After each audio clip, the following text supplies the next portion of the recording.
മനസ്സിലാക്കിക്കൊണ്ടാണ് AKG ഇവിടെ പറയുന്നത്. തീർച്ചയായും ഒരു ഇതിഹാസ തുല്യമായ ജീവിതമാണ് AKGയുടേത്.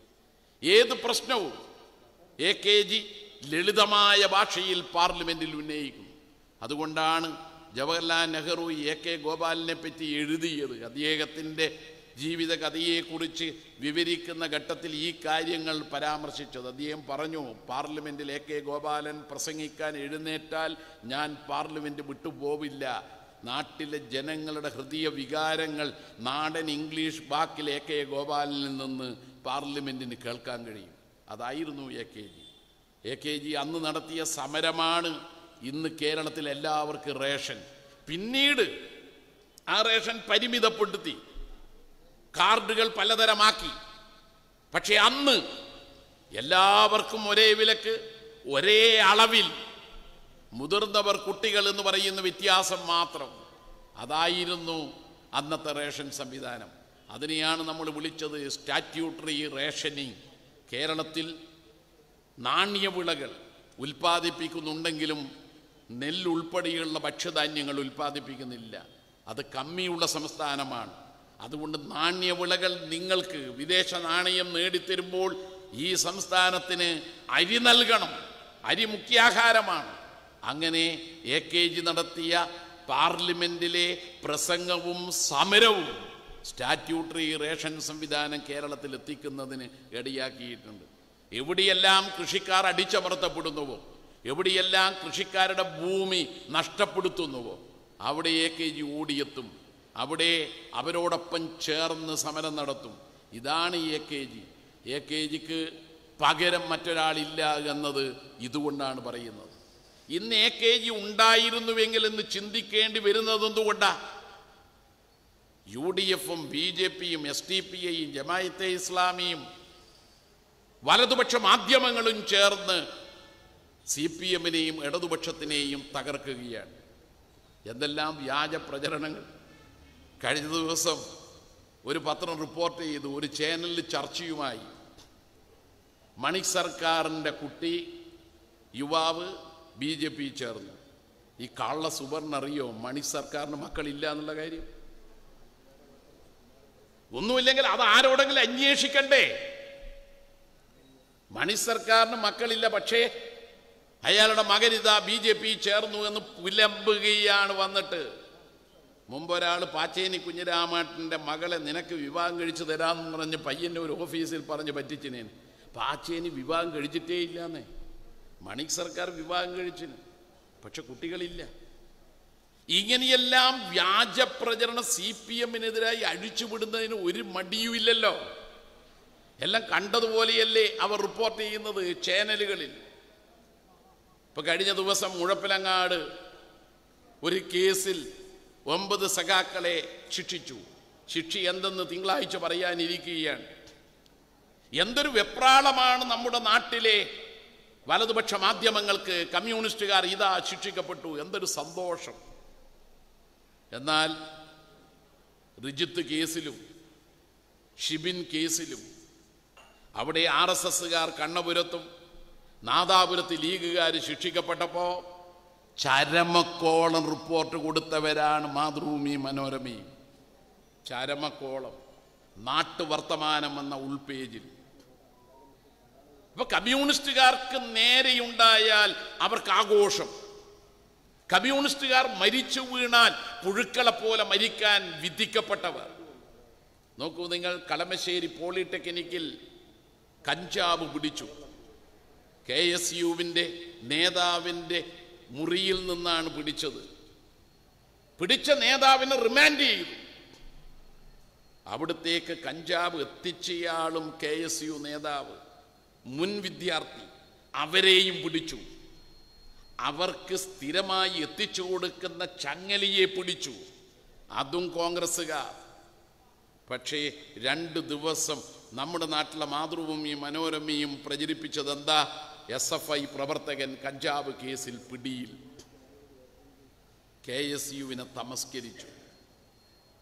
KSU പ്രവർത്തകനെ അറസ്റ്റ് ചെയ്തു എന്ന് മാത്രമല്ല, 1 കിലോഗ്രാം കഞ്ചാവ് ആയതുകൊണ്ട് അത് ജാമ്യമില്ലാ വകുപ്പനുസരിച്ച കേസായതുകൊണ്ട് ജയിലിലെത്തി. കൂടെ കഞ്ചാവ് സ്ഥിരമായി എത്തിക്കുന്നയാളും ജയിലിലെത്തി. എന്നിട്ടും അത് പറഞ്ഞില്ല.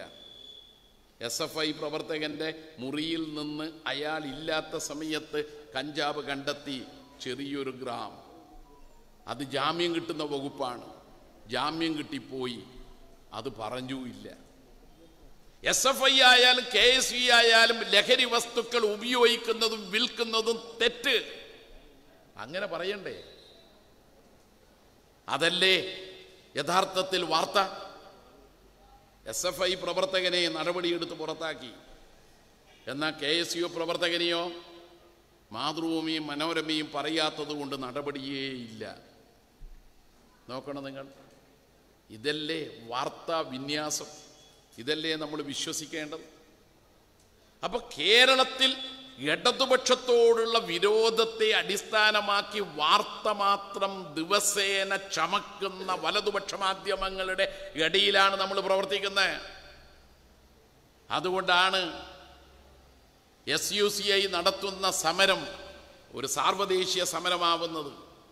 ഈ സമരം ഇടതുപക്ഷം നടത്തിയാലോ CIT നടത്തിയാലോ മെയ് 20-ന് CIT അടക്കമുള്ള എല്ലാ ട്രേഡ് യൂണിയനുകളും ചേർന്ന് ആശമാരടക്കമുള്ള സ്കീം വർക്കേഴ്സിൻ്റെ വേതനം വർദ്ധിപ്പിക്കണമെന്നാവശ്യപ്പെടുന്ന കാര്യങ്ങൾ ഉൾപ്പെടുത്തിക്കൊണ്ട് ഒരു ദേശീയ പണിമുടക്കാണ്. എന്തായിരിക്കും ഏഷ്യാനെറ്റ് അന്ന് നടത്തുന്ന ചർച്ച? ഉടൻ ഏഷ്യാനെറ്റിൻ്റെ കോട്ടിട്ട സൂട്ടിട്ട എന്നിട്ട് ക്യാമറ റൂമിൽ ഇരിക്കുന്നയാൾ പറയും, ആ ഇളമരൻ കരീമിൻ്റെ മോന്തക്ക് 2 കൊടുക്കണം. പറയില്ലേ? സമരത്തോട് പരമപുച്ഛം. ആര് സമരം നടത്തിയാൽ? CPM-ഉം ഇടതുപക്ഷവും സമരം നടത്തിയാൽ. കഴിഞ്ഞ ദിവസം കേന്ദ്രം കേരളത്തെ അവഗണിക്കുന്ന പ്രശ്നത്തിൽ സാമ്പത്തിക ഉപരോധത്തിനെതിരെ നമുക്ക് തരാനുള്ള നികുതി വിഹിതം തരുന്നില്ല, ഗ്രാൻഡ് തരുന്നില്ല, വായ്പ വാങ്ങാനുള്ള അനുമതി പോലും നൽകുന്നില്ല എന്ന് വന്നപ്പോൾ ആ പ്രശ്നങ്ങൾ ഉയർത്തിപ്പിടിച്ചുകൊണ്ട് ഹെഡ് പോസ്റ്റ് ഓഫീസിൻ്റെ മുമ്പിൽ ജനങ്ങൾ സമരം നടത്തി. ജനങ്ങൾ അവിടെ അണിനിരന്നത് 25,616 പേർ. ഇത്രയധികം ആളുകൾ അണിനിരന്നപ്പോൾ സ്വാഭാവികമായും ആ പ്രദേശമാകെ ജനനിബിഡമായി. ജനനിബിഡമാകുന്ന സമയം മുതൽ മനോരമ കൊടുക്കാൻ തുടങ്ങി ഈ ചാനലിൽ ഹെഡ് പോസ്റ്റ് ഓഫീസ് ഉപരോധ സമരം. എന്നാൽ അവരതിനെ വ്യാഖ്യാനിച്ച് CPM-ന്റെ റോഡ് ഉപരോധ സമരം ഇതാ നടന്നുകൊണ്ടിരിക്കുന്നു, നോക്കൂ നോക്കൂ ചിത്രങ്ങൾ. എന്താ ഈ സമരം? റോഡ് ഉപരോധ സമരം. റോഡ് ഉപരോധ സമരമേ നടത്തിയിട്ടില്ല. 25,000-ലേറെ ആളുകൾ അണിനിരന്ന ഹെഡ് പോസ്റ്റ് ഓഫീസ് ഉപരോധ സമരമാണ്. ഞങ്ങളത് ഉപരോധ സമരമാണെന്ന് തന്നെയാണ് പറഞ്ഞത്.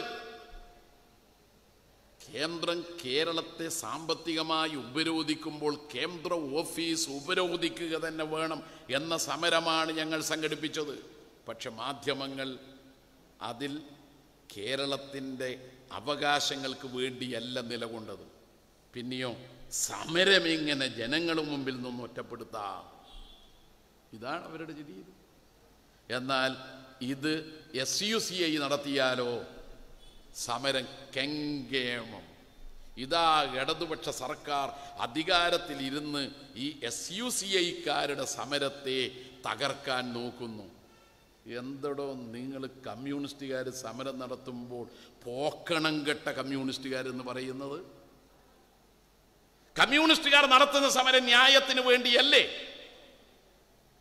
ഈ കേരളത്തിൻ്റെ അവകാശങ്ങൾ സംരക്ഷിക്കാൻ വേണ്ടി കമ്മ്യൂണിസ്റ്റുകാരടക്കമുള്ളവർ പറയണ്ടേ? ഡൽഹിയിൽ മുഖ്യമന്ത്രി പോണ്ടേ? ഔദാര്യത്തിന് ചോദിക്കുന്നതാണോ? കേരളത്തിന് 24,772 കോടി, UP-ക്ക് 2.55 ലക്ഷം കോടി. UP-യും കേരളവും വ്യത്യസ്തമായ ധനവിനിയോഗം, നികുതി പങ്കുവെപ്പ്. കേരളം എന്താ ഇന്ത്യയിലല്ലേ? വേണമെങ്കിൽ നിങ്ങൾക്ക് പറയാം UP-യിൽ ജനസംഖ്യ കൂടുതലാണ്, വാദത്തിന് സമ്മതിക്കാം. കേരളത്തിൻ്റെ അത്ര ജനസംഖ്യയില്ലാത്ത ഛത്തീസ്ഗഡ്, കേരളത്തിന് 24,000 കോടി, ഛത്തീസ്ഗഡിന് 49,000 കോടി. കേരളം എന്താ ഇന്ത്യയിലല്ലേ എന്ന് ചോദിക്കണ്ടേ? എന്താ നാവിറങ്ങിപ്പോയോ നമ്മുടെ മാധ്യമ പരീക്ഷകൾക്ക്?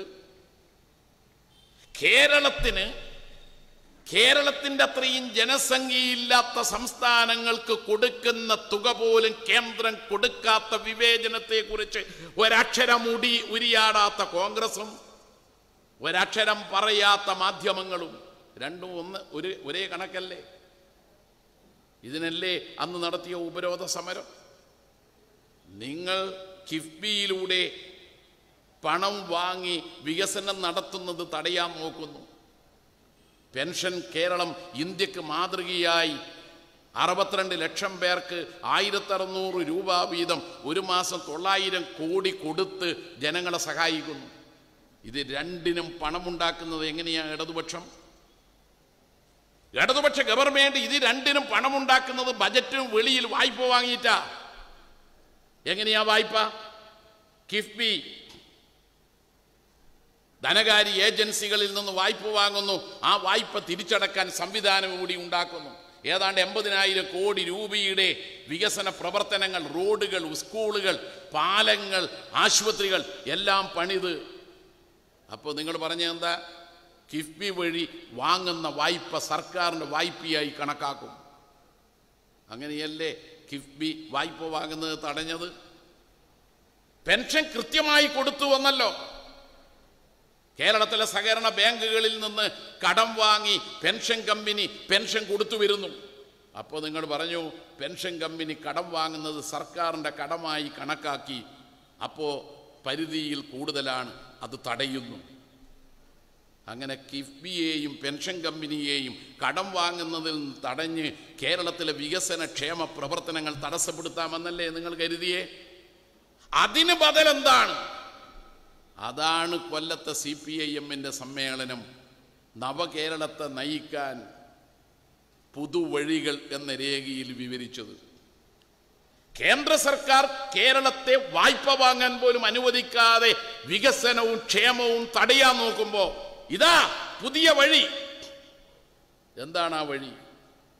പാവപ്പെട്ടവനെ ദ്രോഹിക്കാതെ നമ്മൾ കിഫ്ബിയിലൂടെ നിരവധി റോഡുകൾ പണിതിട്ടുണ്ട്. കോടികൾ ചെലവ് വരുന്ന റോഡുകൾ. ആ റോഡുകൾ ഒരു നിശ്ചിത ദൂരം കഴിഞ്ഞാൽ വലിയ ഫീസൊന്നുമില്ലാതെ ചെറിയ ടോൾ ഏർപ്പെടുത്താം. മുമ്പ് മമ്മാക്കുന്ന് പാലത്തിന്, ചെറുമാവിലായി പാറപ്പുറം പാലത്തിന് ടോൾ ഏർപ്പെടുത്തിയപ്പോൾ വലിയ ബുദ്ധിമുട്ടുണ്ടായില്ല.